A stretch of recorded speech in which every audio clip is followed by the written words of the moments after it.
Magandang araw po sa ating lahat. Ako po'y bumabati ng Merry Christmas and a prosperous New Year po.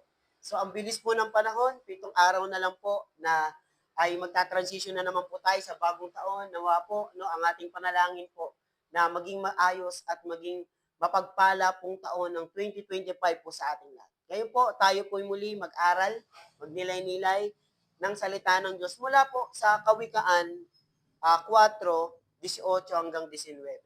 Sabi po doon, ngunit ang daang matuwid parang bukang liwayway.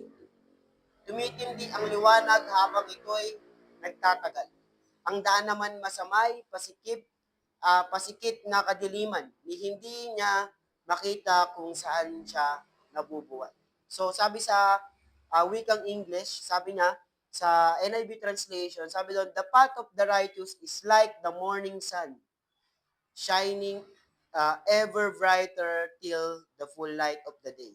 Verse 19, sabi niya, but the way of the wicked is like a deep darkness. They do not know what makes them stumble. So today po, pag-uusapan po natin is the path or the right path o sa Tagalog po or tamang daan o tamang direction. So ano po yung mga matutunan natin? Ano po yung wisdom? Ano po yung mga nuggets? Ano po yung gabay? Ano po yung mga paalala po sa atin ng salita ng Diyos ngayong araw na po ito? So, may nakikita po natin sa verses, may dalawang two contrasting ways of life o may dalawang ways. Either sabi niya, one of the ways of the righteous and one of the wicked. O dalawa, ang daang ito ay kung paano pipili ang isang tao, whether magdadala ba sa atin to ng daan, ng tamang daan, or buhay, or maglilid po sa atin sa kadiliman at kaguluhan. So, dalawang bagay po yung daan na pwedeng piliin ng isang tao, whether katuwiran or kasamaan. So, mamili. No? May isang taong marunong, no? Sabi daw, mamimili ng tama niyang choices, ng daan. No? Patungo at papunta sa paglago. So may dalawang bagay lang po tayong puntos sa pag-uusapan po natin ngayong araw na po ito. Ngayong araw na ito. So number one, the path of the righteous. Ano yung path ng righteous? Di ba sabi, the path of the righteous is shining ever brighter in a full day. Sabi doon, grabe no? Sabi niya, yung the righteous is compared to the morning sun. Gradually rises, di ba? And grows brighter until reaches the full light of day. So, habang yung ganito, yung righteous daw katulad ng isang araw, no, na kapag sumikat siya sa umaga hanggang magtanghali, ganun pasikat ng pasikat, sabihin, no, lumiliwanag habang tumatagal. So, ang image nito ay sinisimbolo po ng paglago. Sabihin, yung light pala, pwede palang sinisimbolan niya nito ay paglago. Pangalawa, yung clarity, kalinawan ng direksyon sa buhay. Kapag ang righteous, no, nanatili sa liwanag. Sabi nga, no, ang matuwid dapat manatili sa liwanag. Sabi niya, and guidance from God, from the Lord. So, ang ibig sabihin din pala ng light is guidance from the Lord. Di ba? Ibig sabihin, ginagabayan ka, meron kang gabay, no, ng ating Panginoong Diyos sa yung mga taong nasa liwanag. So, ang buhay ng matuwid ay isang journey, continuous journey na progress toward greater understanding and wisdom. Sabihin, patuloy na pagprogreso sa pag-unawa at pagpapalago ng karunungan mula po sa Diyos.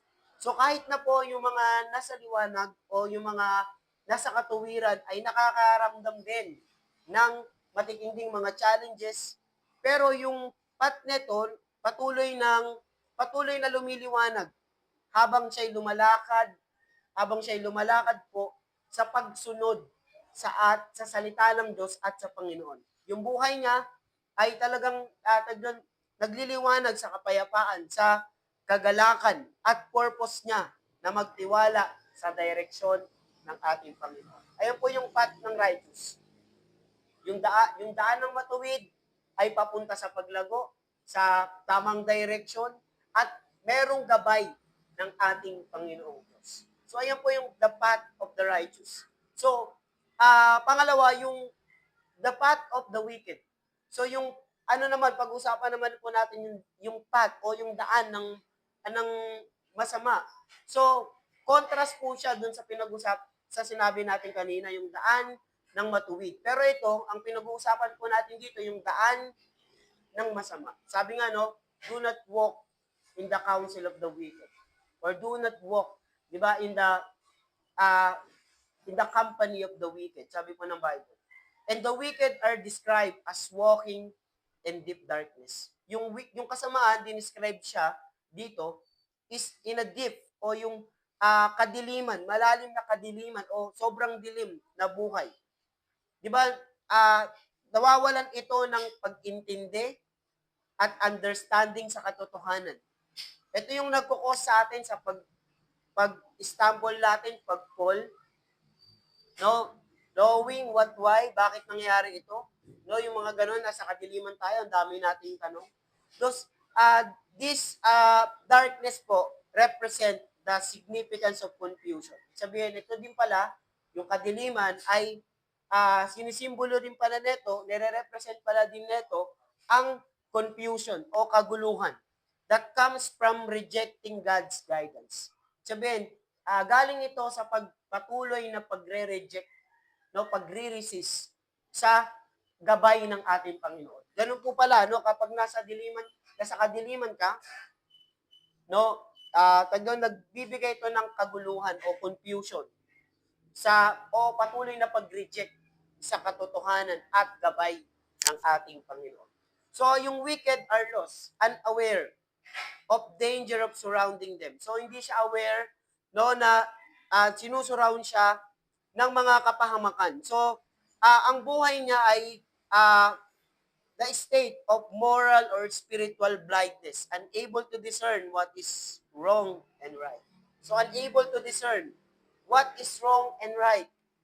Meaning, no, ito yung kalalagayan ng moral at spiritual na kabulagan na hindi niya ma-discern ano yung tama at kung ano yung mali sa kanyang buhay. So ayun po yung daan ng masama. Of course, no, sabi sa Bible, no, reach the lost. So, is we talking about the wisdom that comes from God. Pinag-uusapan po natin dito ay yung mga taong kadiliman na pwede nating mabahagian ng salita ng Diyos. Sa magitan po ng online streaming, ng pangangaral po in street, sa campus, sa corporate world, at sa buong mundo. So, pangatlo, listen to God's words o pagtutok po sa salita ng ating Panginoon. Ang masusi sa paglakad sa daan ng pagiging matuwid o mabuting landas ay pakikinig ng salita ng Diyos. Yung patuloy daw po ng paglalakad, no, sa kaliwanagan ay patuloy daw ng pakikinig ng salita ng ating Panginoon. Ang mga taong walang salita ng Diyos, malamang nasa kadiliman.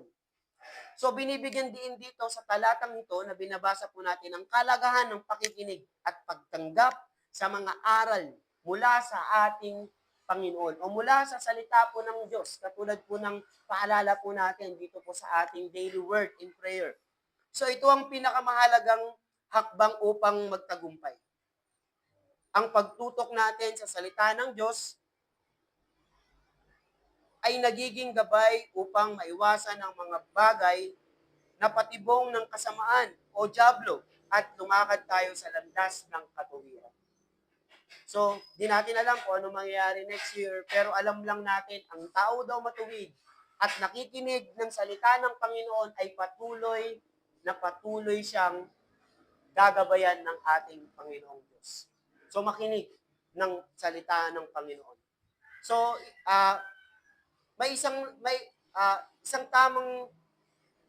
mayroon po tayong tanong, no, sa ating pagninilay-nilay bago po tayo matapos. Sa iyong buhay ngayon, alin sa dalawang landas ang iyong tinatahak? Sa pinag-usapan po natin, alin sa dalawa ang iyong tinatahak? Whether masama ba o mabuti? Paano ba ang kaliwanagan at kasiyahan ang iyong landas dahil sa pagsunod sa Diyos? O puno ka ng mga pagsubok dahil hindi ka sumusunod sa mga aral ng salita ng Diyos. Nasa kaliwanagan ka ba at nagdudulot ito sa iyo ng tamang landas sa magitan po ng pagsunod sa ating Panginoon. At pangatlong tanong, ano ang mga step para mapalapit ka sa ating Panginoon? Alam niyo po, may practical tips lang po. No practical application para po ma-apply po natin ang salita ng Diyos. Unang-una, pagbabalik loob sa Diyos. Turning to God. Kung nararamdaman mo ngayon na you are feel in darkness, no, na confusion ka, na matinding struggle na nararanasan mo ngayon, alam mo, merong pag-asa. Because dahil God is faithful and willing to guide anyone who seek help. No, willing si Lord i-guide yung mga taong naghahanap ng tulong at gabay po sa Kanya. No, He promised to bring light to those who are turned to Him, no matter how far they are strayed. So, pangako ni Lord, idadaling ka niya sa liwanag dahil ikaw ay, kung gaano ka man kalayo, no, kung ikaw ay lalapit sa ating Panginoon, kung nakikinig ka man ngayon, or kung ikaw malayo ka na sa Diyos, pwede kang bumalik, no, dahil tapat ang Panginoon at willing siyang i-guide ang mga taong naghahanap po sa Kanya. Pangalawa po is patuloy na paglago. The path of righteousness is not one-time event lang o one-time choice. It has continual process of growth. Sabihin, patuloy na proseso ng paglago. Every step of obedience that bring closer to understanding to God's will become more like Christ. Sabihin, every step na gagawin natin na pagsunod sa Diyos, di ba nagdadala ito ng paglapit natin no sa at pag-unawa natin sa kalooban ng ating Panginoon at maging kamukha ng ating Panginoong Jesus. As we trust in Him, He reveals more Himself and His plan for our lives. Habang nagtitiwala po tayo sa ating Panginoon, no, pinapakita niya, di ba, kung sino siya sa buhay natin at kung ano pa yung mga plano niya sa buhay natin. Di ba, sabi nga ng Bible, for I know the plans I have for you, declares the Lord. Plans to prosper you and not to harm you, and plans to give you hope and a future. So ano yung daan na iyong tatahakin? Daang masama o daang kabutihan? Tayo po ay pipikit, tayo po ay mananalangin. Panginoon, salamat po sa iyong salita na nagsisilbing liwanag po sa aming buhay. Thank you for your word that guide us. Thank you for your word, Lord God, that sustain us. Lord God, for bring us closer to you. Lord, naway matutunan po namin na magtiwala at lumakad sa tamang landas na katuwiran at patuloy na maghanap at patnubay ng iyong salita, Panginoon. Lord, turo mo po sa amin kung paano kami mamumuhay ng may kabutihan at magtitiwala po sa inyo, sa iyong mga pangako, Panginoon. Lord, dalangin ko po, Panginoon, those who experience confusion, those who experience, Lord God, uh, lack of understanding, or Lord, nawawala na po siya sa landas, tamang landas sa kanyang buhay. Lord, naniniwala po kami, Panginoon, na ikaw po ang magbabalik sa bawat taong naliligaw, Panginoon. At kalooban mo, ang mga tao ay manumbalik po sa inyo, Panginoon. Marami pong salamat at pagpalain mo, Panginoon, ang bawat nakikinig at sumusubaybay sa programang ito, Panginoon. At Lord, naniniwala po kami, Panginoon, na itong programa na ito ay magdadala ng pagpapala sa maraming mga tao, Panginoon. Lord, hindi lang sa Pilipinas at kundi sa buong mundo, Panginoon. Lord, marami pong salamat at itong programa na ito ay magbigay liwanag, Panginoon, sa mga taong nasa kadiliman, Panginoon. Lord, bless this program, Panginoon, na mga makatulong ito sa paglago sa iglesia mo, makatulong ito, Panginoon, para ma-evangelize, Panginoon, Lord, ang buong mundo sa online streaming, sa online world, Panginoon. Lord, we declare blessing, Lord, favor upon favor, Lord God, to those, Lord God, who obey your word and listen to your word, Panginoon. Maraming pong salamat, Panginoon. In Jesus' name, amen and amen. Again po, magandang araw po sa ating lahat at pinagpalang araw po sa ating lahat. No, Merry Christmas po and Happy New Year po sa ating lahat. At lagi po nating tatandaan, mga kapatid, na mahal po tayo ng ating Panginoon. Happy New Year! God bless everyone.